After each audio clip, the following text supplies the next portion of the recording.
Imagine a secluded island where an ancient civilization known as the Sentinel Island resides, shrouded in mystery.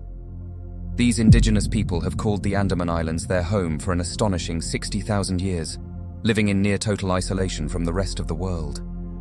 Despite the rapid pace of modern developments like Bitcoin, football, or Netflix, the Sentinels remain untouched by such advancements. Efforts by researchers to study them have been met with limited success, as the Sentinel Island have chosen to remain hidden from the outside world.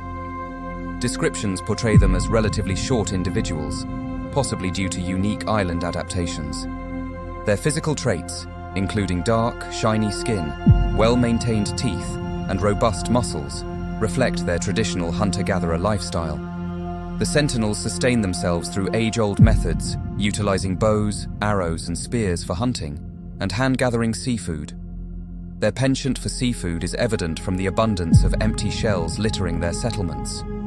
Despite the passage of millennia, their way of life, including their reluctance to engage in agriculture, remains unchanged. One of the most intriguing aspects of Sentinels' culture is their relationship with fire. Although they utilize it, it remains uncertain whether they possess the knowledge to create fire themselves. Residing in modest, temporary huts, the Sentinels have developed their own unique customs, such as their appreciation for metal, traditional dances, and a language that remains unintelligible to outsiders. While scientific curiosity surrounding this enigmatic civilization is high, access to the island is strictly prohibited. Administered by India, the government enforces this isolation to shield the Sentinels from potential diseases.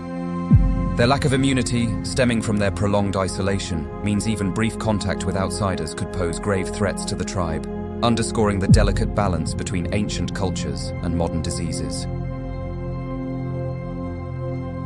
On the weekend of November 16th and 17th, 2018, a Christian missionary named John Allen Chau embarked on a journey to North Sentinel Island, situated in the Bay of Bengal, India.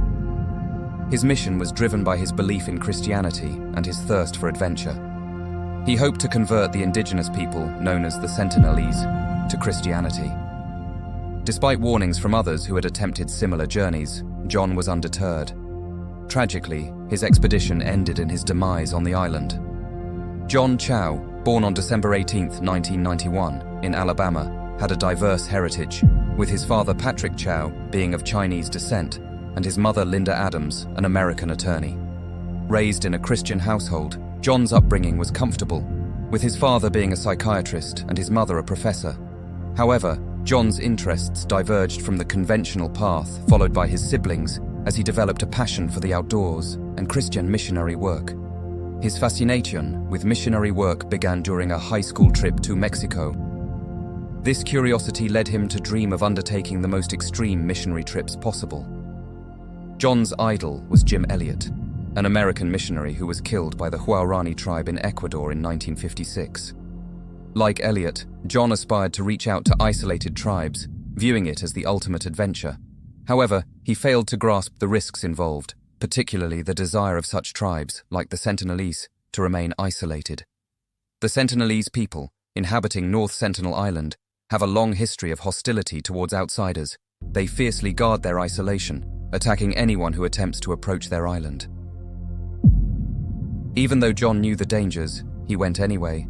John had embarked on what he believed to be his most significant mission yet. Armed with a waterproof Bible and unwavering determination, he set out alone in a canoe towards the mysterious shores inhabited by the Sentinelese tribe. As he approached the island, John was greeted by Sentinelese men, armed with bows and arrows, their suspicion evident in their wary gazes. Undeterred, John called out to them, proclaiming his name and expressing love for them and for Jesus. Despite his peaceful intentions, the Sentinelese remained hostile, forcing John to retreat to the safety of the fishermen's boats. But retreat was not in John's nature. Determined to make a connection, he returned the following day, singing worship songs and attempting to communicate with the tribe in their language, Xhosa. However, his efforts were met with confusion and silence, leaving him frustrated yet undeterred. Despite the apparent amusement of the tribe, John persisted, trying various methods to bridge the communication gap. Yet, his attempts were met with laughter and indifference, leaving him increasingly disheartened. In a desperate bid to connect with the Sentinelese, John tried to offer them gifts, including fish. However, his gesture was met with hostility when a young boy shot an arrow directly at his chest. Miraculously, the arrow struck his Bible, saving his life and prompting John to retreat once more to the safety of the boat. Refusing to give up, John devised a new plan. Believing that the looming presence of the fishermen's boats may have contributed to the tribe's wariness, he convinced the fishermen to leave him on the island alone. With hope in his heart, he ventured ashore once more, hoping to establish a meaningful connection without the intimidating presence of the boats. As John faced the unknown dangers of the island, he grappled with fear and uncertainty. Yet, his unwavering faith and determination drove him forward, even in the face of seemingly insurmountable odds. Tragically, John's efforts would ultimately cost him his life. Despite the risks, he remained steadfast in his mission to share his faith, leaving behind a legacy that would spark intense debate and controversy.